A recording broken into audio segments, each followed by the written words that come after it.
Hi everyone, welcome to this channel, GCP for Dummies.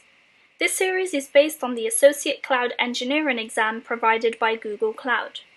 We're going to go step by step in our prep for this exam. If you like this video, hit the thumbs up and subscribe, and I wish you the best of luck in your exam. For this video, we're going to go through some questions to recap what we have learned so far, and then we're going to do a quiz that's exam-liked questions.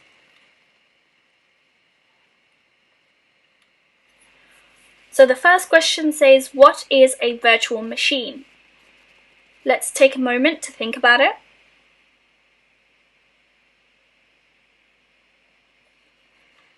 And we covered this pretty much every single video since the start of the series, so this should be an easier question for you. A virtual machine is the basic unit of cloud computing. If you think back, we said virtual machines are compute resources, and that way we can add storage to them and we can build on them. The next question says, what is a load balancer? Again, feel free to pause the video to think about the questions.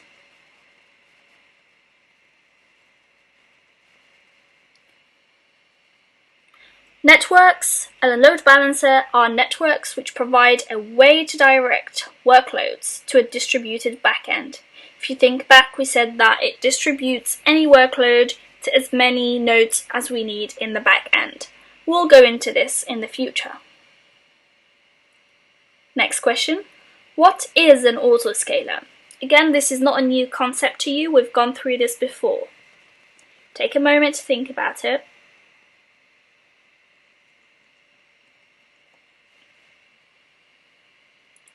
An autoscaler is a GCP setting which can add or remove virtual machines from the clusters based on workloads and settings.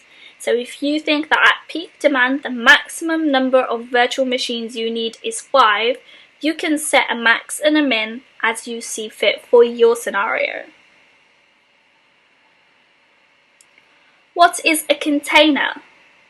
Again, this is not a new topic. Pause, answer the question, and we'll move on.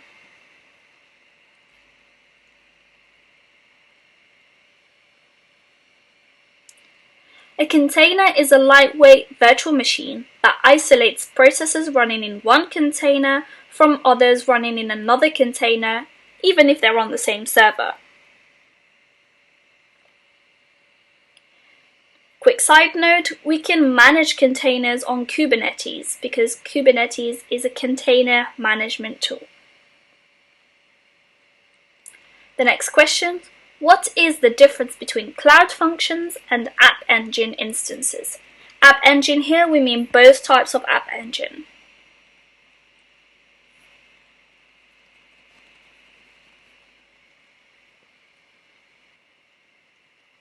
App Engine is for applications that will run for extended periods of time.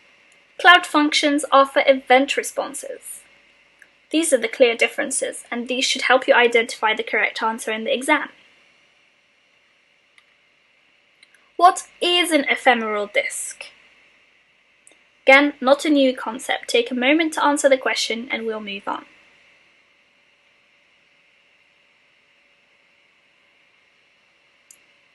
It's a storage disk, which only exists and stores data when your virtual machine is running. Everything is deleted once the virtual machine is shut down. Can you guess the next question? What's a persistent disk?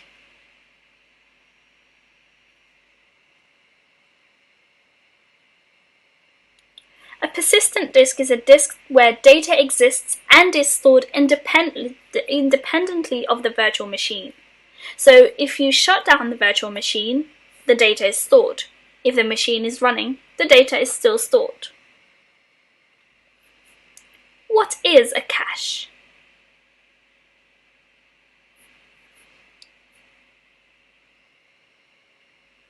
A cache is an in-memory data store for easy access.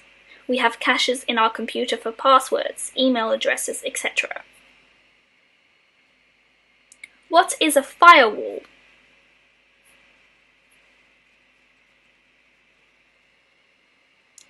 It's a setting that limits inbound and outbound traffic to an IP address.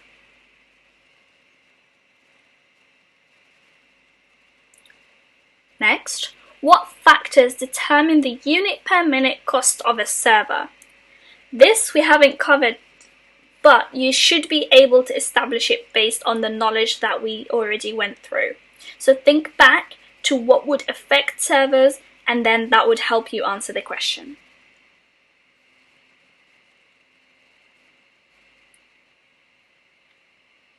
The characteristics of the server. What we mean by that is we mean whether we want what machine type, etc. That way, if we need extra GPUs, CPUs, etc., that will all change your cost. Finally, what do we mean by elastic resource allocation? If you think back to our revision, we said that elastic resource allocation is one of the benefits of moving to cloud over having your own data center on-prem.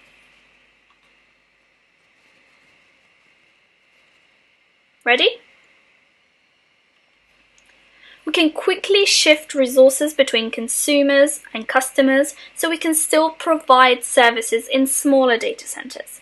That way, if we have lots of machines of one type and everybody needs a machine that's of a different type, we can quickly shift our resources.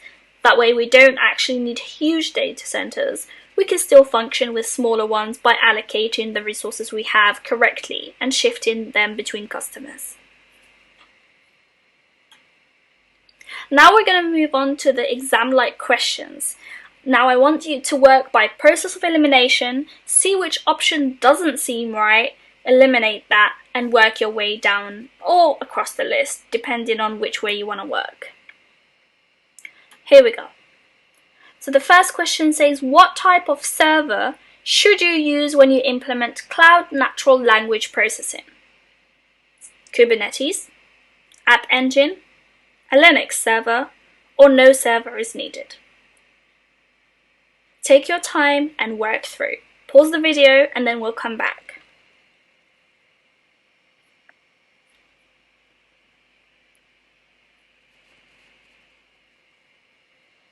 Let's go through.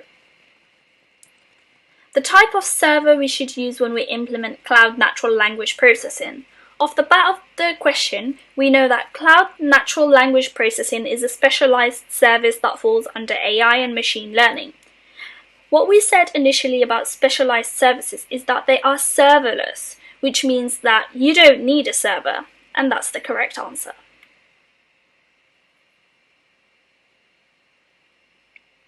The next question says, you just set up a virtual machine in your network. This network will be treated as a what type of resource?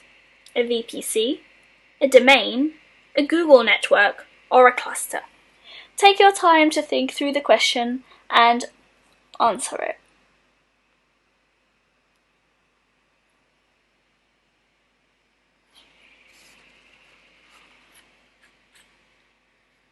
Let's go through the answer. The question says that the virtual machine in your network, which means that they're looking specifically at the networking concepts of GCP. A domain is not a networking concept in GCP. A Google network, well, that doesn't really say anything because it has nothing to do with your specific network. A cluster, that's not really a type of a resource. So, the answer is a VPC, a virtual private cloud. If you think back, we said that as soon as you make a virtual machine, it already has a VPC. It is a virtual private cloud. Now, if you add to it, it will be a bigger virtual private cloud, but it's still one virtual cloud. How does cache affect data retrieval? Higher latency? Lower latency? It doesn't, or it will halve it.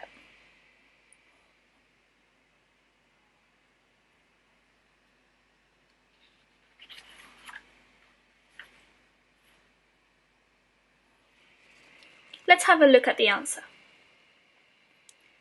Now, we We won't say it won't affect it. That's clearly a wrong answer because cache does affect how you retrieve data. And we've gone through this before, so that's clearly the wrong answer. It will halve it. Now, you should work through this because if you have more data, then it will take you longer to retrieve it. If you have less data, it will take you less time to retrieve it. So you can't really say it will halve it without doing any calculations, and that's way too specific. That's not something we've gone through, and that's not something that you might have read, and therefore it's the wrong answer. We're choosing between higher latency and lower latency. If you think back, we said latency is the delay of time it takes to get your data, to retrieve it. And therefore, if we have cache, which is in-memory storage, that's why I asked you in the last round, if you have in-memory storage, it means that it's easier for you to access it. It's easier for you to retrieve it. You don't need to be searching through buckets or types of storage. It's already on, in memory. And therefore, it will lower the latency. It will lower the delay of getting the retrieval. That's the right answer. The next question says, which of the following will distribute the back-end workload? An autoscaler, a load balancer, having more virtual machines, or App Engine?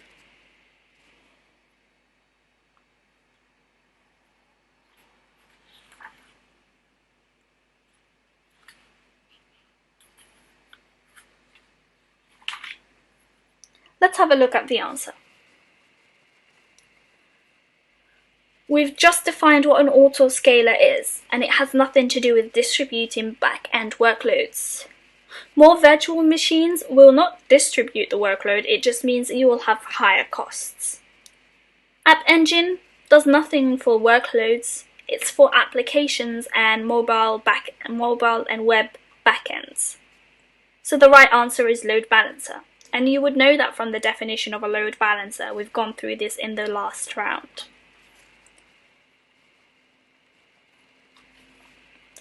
I hope you're noting down which questions you are getting wrong so that you can go back to it. If you're not getting any wrong, that's great, we can move on. If you are getting some wrong, don't be discouraged by it. Revisit those videos, read a little bit more, and you'll get it eventually. So how can we protect APIs from DDoS? Cloud CDN, Cloud Protect, Cloud Armor, or VPNs?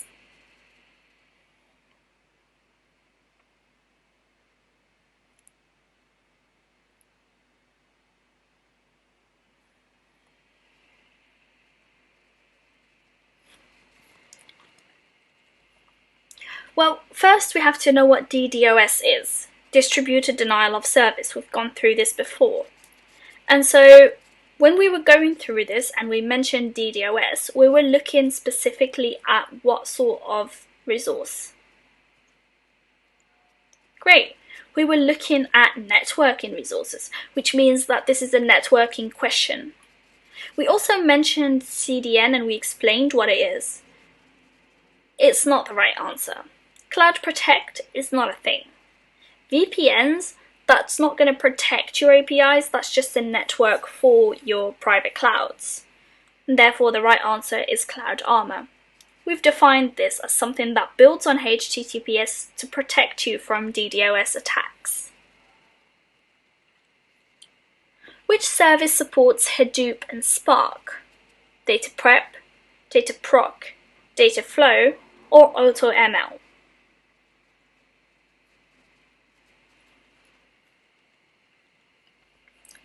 Let's go through the answer. Data Prep, we said aggregates and prepares and cleans the data. Data Flow, we said it's for batch and stream. AutoML it's an AI and machine learning, it's not a data analysis tool. Data Proc, we said, is for Hadoop and Spark processes. That's the right answer. Next. Which of the following is not a reason to use several zones in a region? We're looking for the incorrect answer. Better performance, improved fault tolerance, both A and B, or none of the above?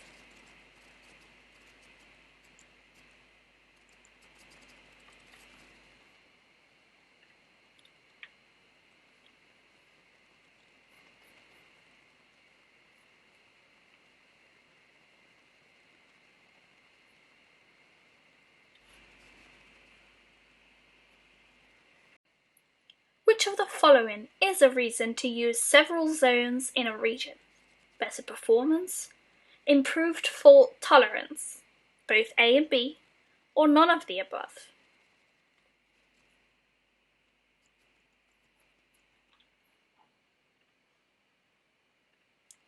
The correct answer is improved fault tolerance. But how did we get to that?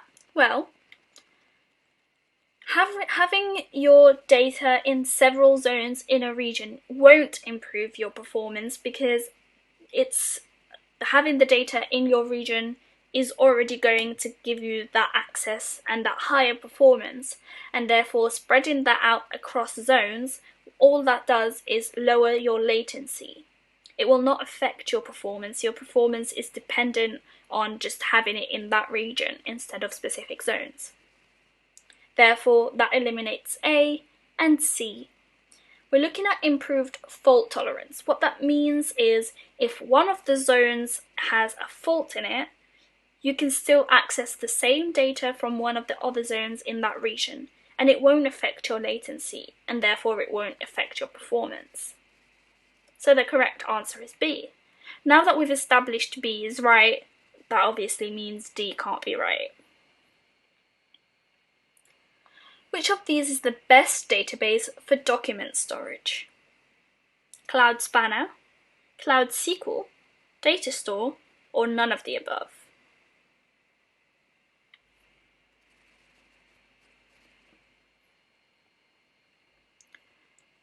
The correct answer is Data Store. We said Cloud Spanner is a relational database. Cloud SQL is also a relational database, although it's not global like Spanner is. Data Store, we said, is specifically for document storage, and that would be the correct answer here. Which database allows you to store data in memory? Cache, Cloud Memory Store, Cloud SQL, or none of the above?